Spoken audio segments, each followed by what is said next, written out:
Episode 70, The Mormon Schism. Welcome to the Hidden and Distorted History of the Church series, where we will be looking at the historical aspects of the Church of Jesus Christ of Latter-day Saints, also known as the Mormons.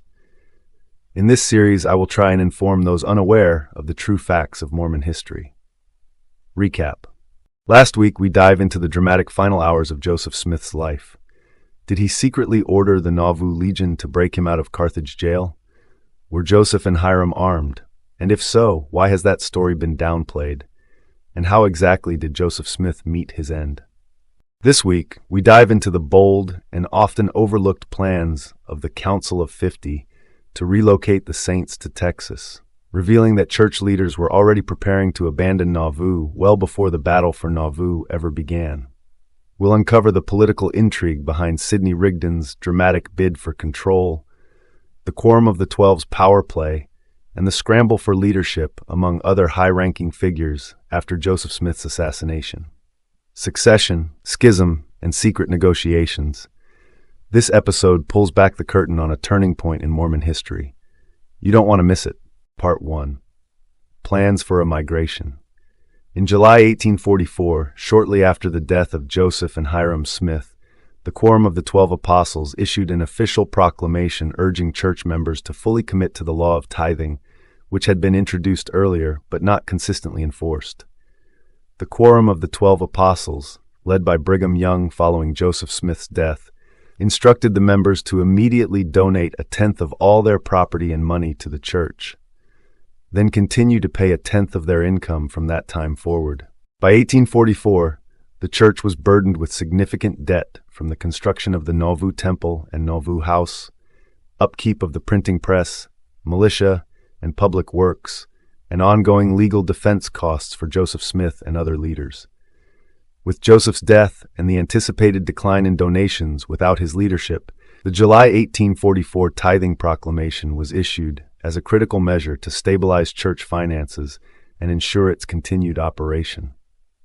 Joseph Smith wasn't just the church's prophet at the time of his death. He was also its legal trustee and trust, holding title to church property under Illinois law. His death in 1844 created immediate legal uncertainty over who now had authority to manage assets, sign contracts, or represent the church in legal matters. This prompted the Quorum of the 12 to begin consolidating legal control, eventually installing Brigham Young as the new trustee and trust to stabilize the church's property and governance structure. After Joseph Smith was killed, the Mormon leadership, especially the Council of 50, was in full-blown crisis mode. Nauvoo was under threat, the surrounding non-Mormon population was increasingly hostile, and the church had lost its prophetic figurehead. The Council of 50, which Joseph had organized in secret months earlier, now emerged as a shadow government claiming divine authority to build a literal kingdom of God on earth, with political aspirations far beyond just religious survival. Far from quietly retreating, the council immediately began drafting contingency plans for large-scale migration, not just to flee persecution, but to establish political and territorial autonomy, even sovereignty. Their target? Lands outside the U.S. government's jurisdiction or under weak control. One of the council's options was the Republic of Texas, still independent at the time and in a fragile military state due to pressure from Mexico. The idea was not just to escape to Texas.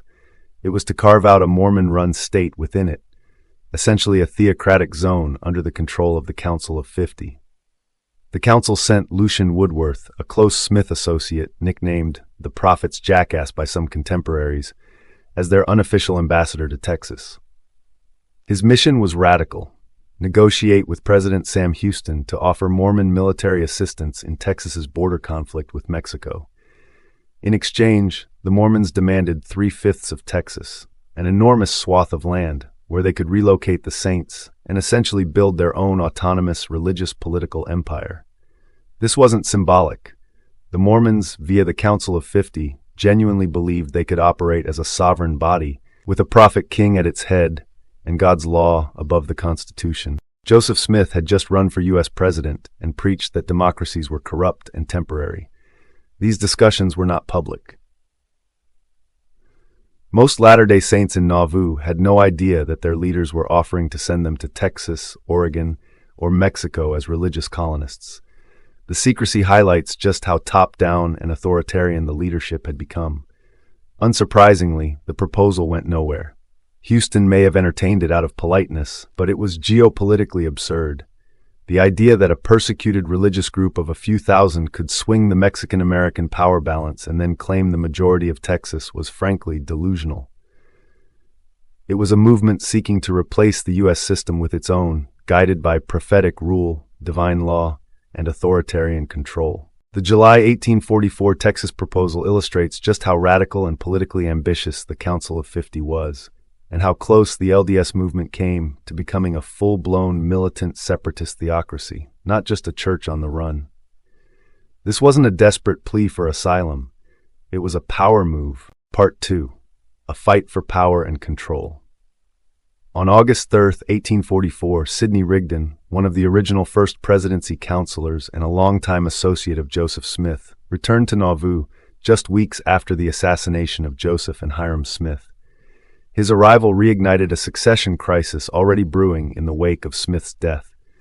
Rigdon had told the saints he had received a divine revelation while in Pittsburgh, appointing him as the guardian of the church. He did not claim to be Joseph Smith's successor as prophet outright, but rather that the church needed a guardian to preside over it until proper order could be restored. He was appointed by God to this role. He was the last surviving member of the original First Presidency and thus had the highest remaining ecclesiastical authority. On August 8, 1844, Sidney Rigdon argued no one could succeed Smith and that he, Rigdon, should become Smith's spokesman and guardian of the church until Joseph Smith III could lead the church. Young argued that the church needed more than a spokesman and that the 12 apostles, not Rigdon, had the fullness of the priesthood necessary to succeed Smith's leadership. Young claimed access to revelation to know God's choice of successor because of his position as an apostle. The meeting led to the famous incident where Brigham Young reportedly took on the voice and appearance of Joseph Smith, a story repeated in LDS folklore but unverified in early contemporary accounts. Some historians claim that Brigham dressed up as Joseph Smith and even had a tooth pulled to fool members from afar. As Brigham Young rose to speak during the afternoon session, multiple later witnesses claimed a miraculous event occurred.